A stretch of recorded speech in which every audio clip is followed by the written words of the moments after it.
voyant ce bonhomme, j'imagine que vous avez deviné de quoi on va parler. On va parler de comment on se prosterne quand on fait l'Aramida. Sur ce sujet, on a deux grandes écoles. On a l'école ashkénaze et on a l'école orientale. Je dis pas séfarade et on va voir pourquoi. On commence par les étapes de la version ashkénaze. Alors, la première étape, c'est une génuflexion.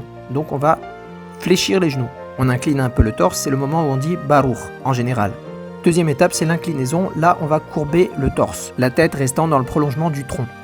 Là, c'est le moment où on dit Ata en général. Et pour la troisième étape, c'est le moment où on va dire le nom de Dieu. On va se redresser, mais lentement, en repassant par la position 2, puis la position 1, puis on se redresse complètement. Alors j'ai dit en général parce que dans Modim, c'est un tout petit peu différent. Maintenant, on va voir la version orientale. Première étape, on va incliner le corps, mais on va garder la tête dressée. C'est le moment où on dit Baruch, en général. Deuxième étape, on va incliner la tête.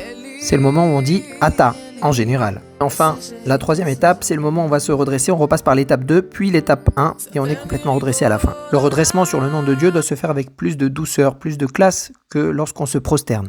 Maintenant, il reste la question de pourquoi en général, qu'est-ce qu'il y a comme différence sur Modim. Alors sur Modim, on a deux versions. On a une première version qui nous dit que sur le mot Modim, on va exécuter toutes les actions successives de prosternation, et on a une autre version qui nous dit qu'on va graduer les étapes sur les mots Modim, et ensuite un arnoular, et on se redresse d'après tout le monde au moment où on dit le nom de Dieu. Quand on s'incline, c'est toujours avec diligence, et lorsqu'on se relève, c'est toujours avec prestance. Quant aux séfarades, quelle méthode appliquent-ils? Ils appliquent un petit peu des deux. Certains se prosternent selon la façon ashkénaze et d'autres selon la façon orientale. Dites-moi ce que vous en pensez dans les commentaires et partagez.